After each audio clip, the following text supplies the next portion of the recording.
네, 앞서 북한의 연말 내 도발 가능성 전문가와도 짚어봤는데 오늘 관련해서 중요한 일정이 또 한중 정상회담입니다. 북한이 제 갈 길을 혼자서 가지 못하도록 중국의 역할을 문재인 대통령이 요청을 할 것으로 보이는데요. 최인택 중앙일보 국제전문기자와 좀 더 얘기해 보도록 하겠습니다.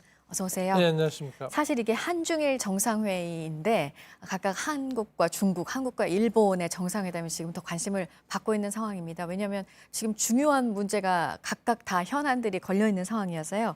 오늘은 시진핑 주석을 만나고 이제 내일은 일본의 아베 총리를 만나는데 일단 오늘 한중 회담 좀 중국이 역할을 해달라, 북한이 이 대화 궤도를 벗어나지 않도록 이런 요청을 하겠죠. 예, 그렇습니다. 지금 한국과 중국 정상이 만나는 것은 한중 관계의 어떤 정상화 그리고 이제 북미 관계가 지금 완전히 뒤틀어져 가지고 네. 북한이 연말까지 시한을 두고 지금 뭔가 크리스마스 선물이다 이런 얘기들을 하고 있는데 네. 이런 상황을 타개하고 한반도 전체의 어떤 평화 모드를 이끌어 나가는 그런 이제 중차대한 그 목표가 있는 그런 회담이 되겠습니다. 네. 그런데 중요한 거는 지금 중국도 그 미중 그 무역 회담이라는 이제 아주 중요한 상황을 맡고 있고 그 와중에서 과연 이제 북한과의 관계 혹은 이제 한국과의 관계가 어느 정도의 우선순위에 있느냐 이게 문제죠. 중국으로서는 그 미국과 이제 그 중국과의 무역 협상만 이루어진다면은 나머지는 조금 이제 양보하든가 미루든가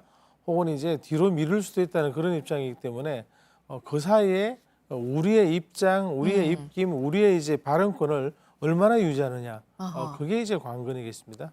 네.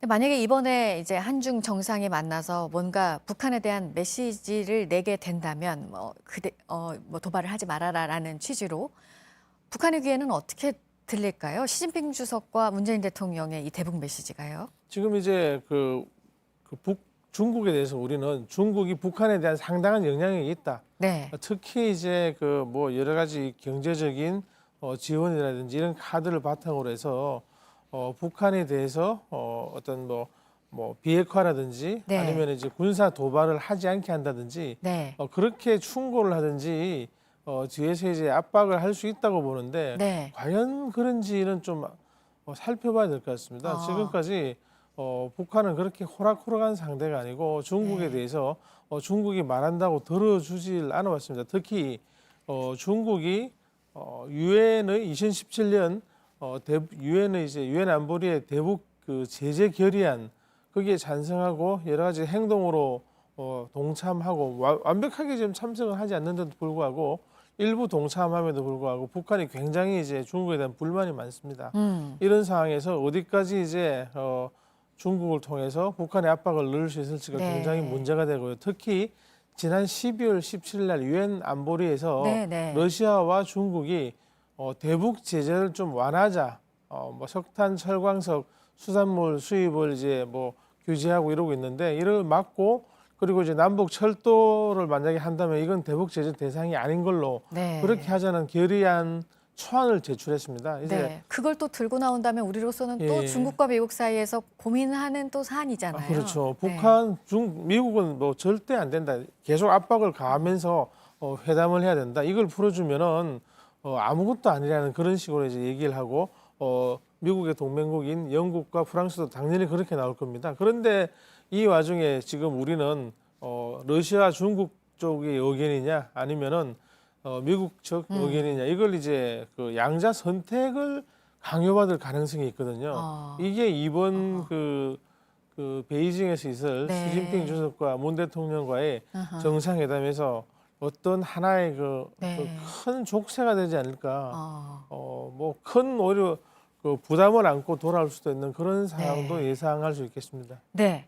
어쨌든 오늘 이제 한중 정상회담에서는 이 비핵화 문제가 가장 큰 의제가 될 것으로 보이고 이제 내일 오전에는 이제 한중일 정상회의가 있는 다음에 한일 정상회담이 열립니다. 어쨌든 연말이 가기 전에 성사가 됐어요. 정상이 만나는 거고 일본 수출 규제 문제와 관련해서 좀 반전이 있을까요? 어떻게 생각하세요?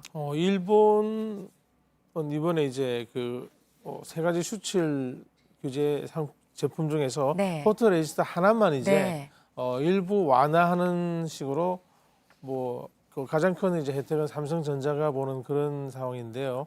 삼성전자는 시안에 반도체 공장도 지었고 여기를 또 이제 그 리커창 중국 총리가 방문하는 등 굉장히 이제 관계가 좋고 중국으로서도 삼성의 반도체가 경제 성장 그리고 수출 증대를 위해서 반드시 필요합니다. 네. 그런 상황에서 이제 하나 이제 일본에서 어떤 그러한 포토레지스트 규제 완화 정도의 선물을 하나 준 건데요. 우리 정부로서는 이거는 아니다.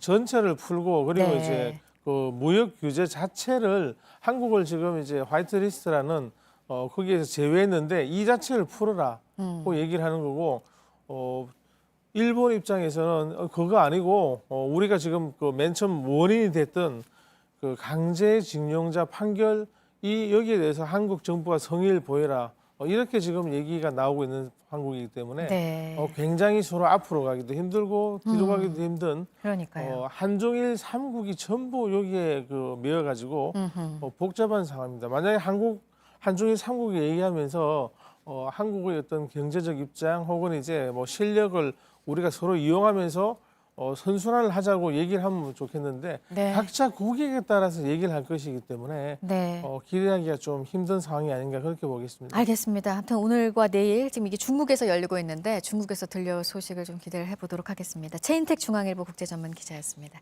잘 들었습니다.